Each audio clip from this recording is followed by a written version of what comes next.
Hello students, कैसे हैं आप सब। स्टूडेंट्स, लास्ट वीडियो में हमने कार्बन एंड इट्स कंपाउंड में हाइड्रोकार्बन की बात की थी। आज हम इसी में हाइड्रोकार्बन में थोड़ा और आगे बढ़ते हैं, यानी कि आज हम साइक्लिक हाइड्रोकार्बन्स के बारे में पढ़ेंगे।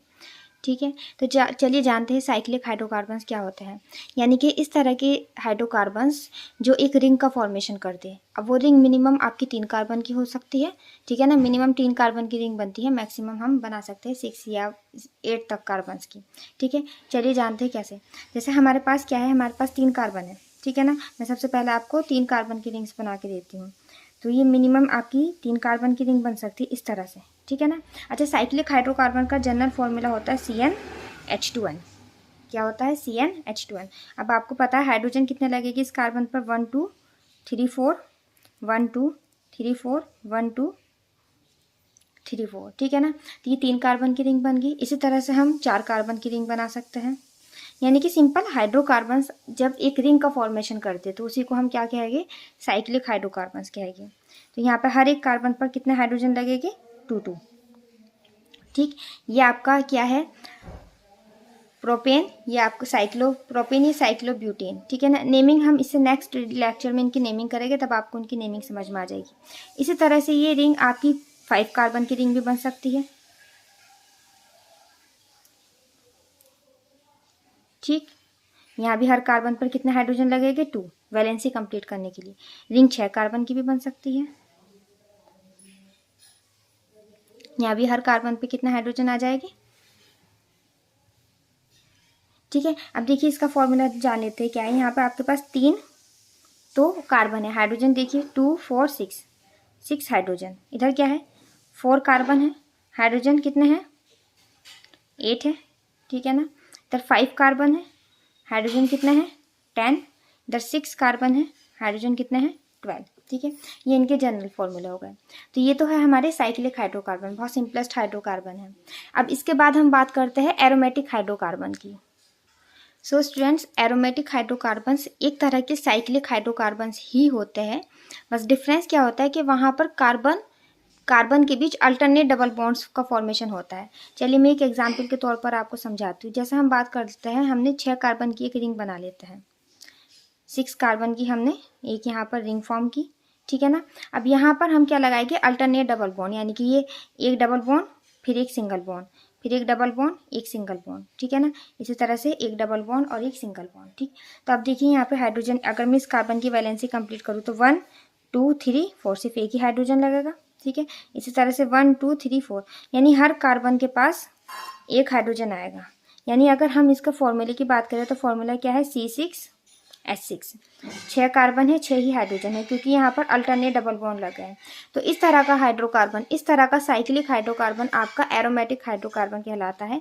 ये जनरली एग्जाम्पल हमने ले रखा है बेंजीन का, ठीक है। ये जो कंपाउंड है C6H6, इसका कॉमन नेम है बेंजीन, विच इज़ बेस्ट। अगर बेंजीन की बात करें तो सबसे अच्छा एरोमेटिक कंपाउंड्स होता है, ठीक है। इसी तरह के साइक्लिक, जहाँ पर अल्टरनेट डबल बॉन्ड का फॉर्मेशन हो, इसी तरह के साइक्लिक हाइड्रोकार्बन्स को हम एरोमेटिक हाइड्रोकार्बन्स कहते हैं। और बेंजीन इसका बहुत अच्छा एग्जाम्पल है। अच्छा, ये जो स्ट्रक्चर है हमारी, इस स्ट्रक्चर को हम ऐसे भी बना सकते हैं।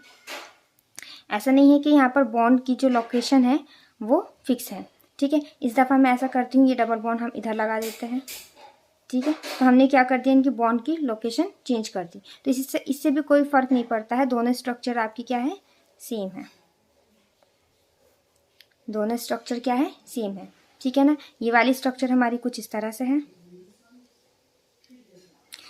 यहाँ पर देखिए, ये वाला जो आपका ये ओपन मैंने स्ट्रक्चर बना के दिखाई है, और ये वाली इस स्ट्रक्चर को हम कहेंगे बॉन्ड लाइन स्ट्रक्चर, ठीक है। ज़रूरी नहीं है कि आप कार्बन हाइड्रोजन को शो करें। तो इसका मतलब ये है कि हर कॉर्नर पर क्या है? कार्बन है, और हाइड्रोजन हमें पता होता है कि कितना हाइड्रोजन हम वहाँ पर लगाते हैं। ये इसकी बॉन्ड लाइन स्ट्रक्चर है। इस वाली स्ट्रक्चर को हम इस तरह से बना दे सकते हैं, ठीक है। तो ये दोनों ही बेंजीन है, ये दोनों ही क्या है? बेंजीन है, ठीक है ना। तो इस तरह से और भी बहुत सारे हाइड्रोकार्बन्स होते हैं, और भी बहुत सारे एरोमेटिक कंपाउंड्स होते हैं। यहाँ पर मैंने आपको बेंजीन एक एग्जाम्पल लेकर आप समझा दिया, तो आपको समझ में आया होगा। तो एरोमेटिक हाइड्रोकार्बन्स क्या होती है? एक तरह के साइक्लिक हाइड्रोकार्बन्स ही है, बस वहाँ पर क्या है? अल्टरनेट डबल बॉन्ड्स का फॉर्मेशन हो रहा है, ठीक है। फिलहाल के लिए आप इतनी बात ही याद रखिएगा। चलिए अब समझते हैं एल्काइल ग्रुप्स के बारे में। तो देखिए, एल्काइल ग्रुप्स क्या है।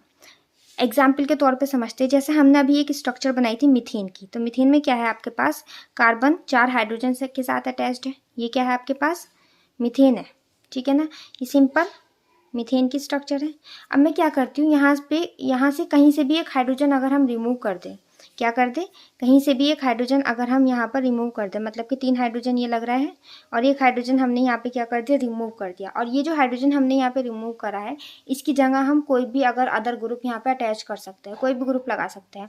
जैसे सच एज मान लीजिए मैं यहाँ पर कार्बन ही लगा देती हूँ, ठीक है ना। तो कार्बन को हम यहाँ पे R से डिनोट कर सकते हैं। तो आप यहाँ पे एक कार्बन भी लगा सकते हैं, 2 कार्बन भी, कोई भी ग्रुप लगा सकते हैं। तो इस तरह का अब ये जो आपका फॉर्मूला है ना, ये फॉर्मूला हमारा क्या बन जाएगा, RCH3, ठीक है ना। एक कार्बन हमने रिमूव करके यहाँ पे कार्बन ही लगा दिया है, तो ये आपका क्या कहलाएगा, एल्काइल कहलाएगा। तो एल्काइल क्या होता है, जब आप सिंपल एक हाइड्रोकार्बन में हमने एक हाइड्रोजन रिमूव कर दिया और वहाँ पर आप किसी भी कार्बन ग्रुप को ऐड कर सकते हो, ठीक है। यानी तो ये आपका एल्काइल ग्रुप बन जाएगा। अभी एक कार्बन भी ऐड हो सकता है, 2 कार्बन भी, ठीक है ना। तो ये इस तरह से बन जाएगा, ये आपका CH3 ग्रुप। अगर आप यहाँ पे एक कार्बन लगाओगे तो उसकी वैलेंसी कंप्लीट करोगे, तो ये CH3 ग्रुप यहाँ पे ऐड हो जाएगा। और एग्जाम्पल, 1-2 एग्जाम्पल्स और लेते हैं। जैसे हमारे पास क्या है, C2H5 होता है, ठीक है ना। तो C2H5 में आप यहाँ पे एक कार्बन हटाइए और इसकी जगह क्या लगा दीजिए, R लगा दीजिए, यानी कि कार्बन का ही एक कंपाउंड लगा दीजिए। तो अब ये फॉर्मूला इसका क्या हो जाएगा, ये हो जाएगा आपका, ठीक है। तो ये हमारे क्या बन जाएगी, एल्काइल्स ग्रुप बन जाएगी। एल्काइल ग्रुप्स मतलब एक हाइड्रोजन रिमूव कर दिया, अब जब वो हाइड्रोजन रिमूव किया है तो वहाँ पर कोई भी कंपाउंड्स यहाँ पर आपका लग सकता है। तो ये आपका एल्काइल ग्रुप्स हैं, ठीक है ना। तो ये वैलेंसीज की, जैसे यहाँ पर बन गया हमारा C2H5। तो अब हम इसको कहेंगे, मीथेन होता है, अब ये कहलाएगा मिथाइल, ठीक है। इसी तरह से इसका नाम है इथाइल। ये जब हम इनकी नेमिंग करेंगे तब आपको नेमिंग इनकी बहुत अच्छे से समझ आ जाएगी। तो हाइड्रोकार्बन्स का हमारा पार्ट कंप्लीट हो जाता है। अब नेक्स्ट वीडियो में हम इनकी नेमिंग करना सीखेंगे। चलिए मिलते हैं नेक्स्ट वीडियो में।